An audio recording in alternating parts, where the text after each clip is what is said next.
বাজারে পৌঁছে পা দুটো থেমে গেল। সম্পর্ক বিক্রি হচ্ছিল ওখানে খোলা বাজারে। আমি কাঁপতে কাঁপতে জিজ্ঞাসা করলাম, কি দামে বেচছো ভাই এই সম্পর্কগুলো? দোকানদার জিজ্ঞাসা করলো, কোন সম্পর্কটা বানাতে চান আপনি?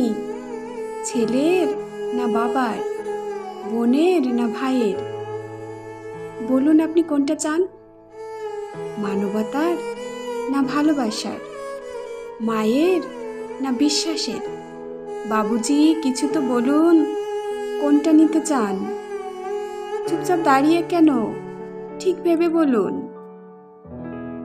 ভয়ে ভয়ে বললাম, বন্ধুর। দোকানদার ভিজে চোখে বলল, দুনিয়াটাই এই সম্পর্কেই তো টিকে আছে। তবে মাফ করবেন বাবুজি, এই সম্পর্কটা বিক্রির জন্য নয়, এর কোনো দাম দিতে পারবেন না। আর যেদিন এটাও বিক্রি হয়ে যাবে, সেদিন দুনিয়াটাও উজাড় হয়ে যাবে।